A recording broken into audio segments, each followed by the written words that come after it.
नमस्कार सबैजनालाई। यो भिडियो चाहिँ स्पेशल जो पनि कन्टेन्ट क्रिएटरहरू हुनुहुन्छ, जो पनि ब्लगर्सहरू हुनुहुन्छ है, उहाँहरूको लागि। कहिले कतै बाटोघाटोमा दुर्घटना हुने गर्छ, गाडी बाइक एक्सिडेन्ट हुने गर्छ। त्यतिखेर तपाईँ हामी हतार हुन्छौँ है भिडियो बनाउनको निम्ति। अनि तपाईँ हामीले कहिले सोच्दैन उहाँ एक्सिडेन्ट भएको व्यक्तिले कसरी बचाउनु पर्ने, कसरी सहयोग पुर्याउनु पर्ने, कसरी हस्पिटल लानुपर्ने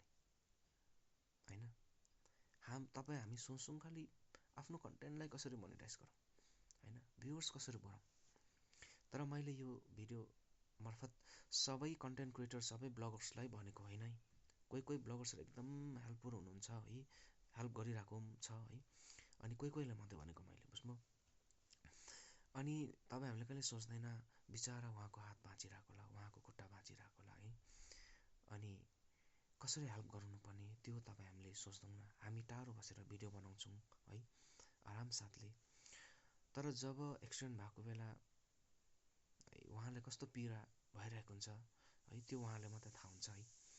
अनि यो भिडियो किन मैले बनाएको भन्दाखेरि चाहिँ म पनि त्यो इन्सिडेन्टमा परेको, जब म पनि एक्सिडेन्ट भइरहेको बेला, खुट्टा भाँचिरहेको बेला है, खुनपच्ची भइरहेको बेला, हामी एक्सिडेन्ट हुनेलाई चाहिँ कस्तो आश हुन्छ भन्दाखेरि चाहिँ सबैजना मान्छे आउँदाखेरि बचाउँछ होला, हेल्प गर्छ होला है, मलाई चाँडै हस्पिटल लान्छ होला, आशा हुन्छ क्या।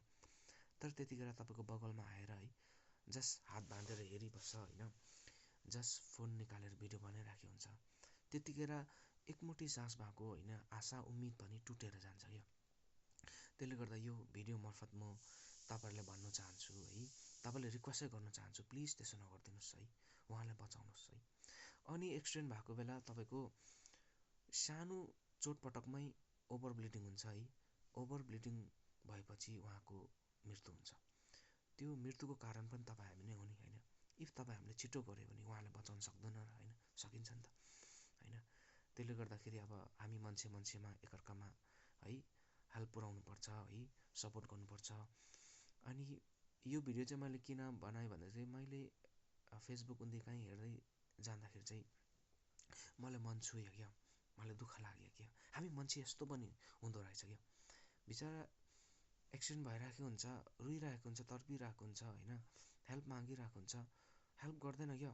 गाडी कसैको गाडी हुन्छ, गाडी खाली हुँदा पनि बोक्नु मान्दैन। कोही मान्छे फ्री हुन्छ, फ्री हुँदा पनि म भ्याउँदिनँ भन्छ होइन। त्यस्तो होइन नि, तपाईँ हामीले हेल्प गर्नु पऱ्यो नि त होइन। इफ तपाईँ हामीले नै हेल्प गऱ्यो भने कसले हेल्प गर्छ र होइन।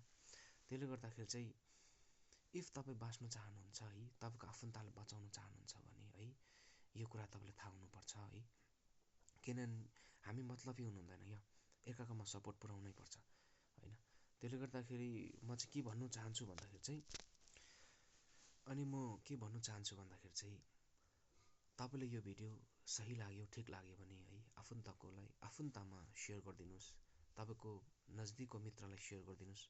भोलिको दिनमा यो खालको दुर्घटना तपाईँकोमा पनि हुनसक्छ, तपाईँको मित्रकोमा पनि हुनसक्छ। इफ है त्यतिखेर तपाईँलाई चाँडै हस्पिटल लग्यो भने है तपाईँको ज्यान बाँच्न सक्छ, तपाईँको आफन्तको ज्यान बाँच्न सक्छ है। यति भन्दै यो भिडियोलाई म यहीँ नै राख्न चाहन्छु। धन्यवाद।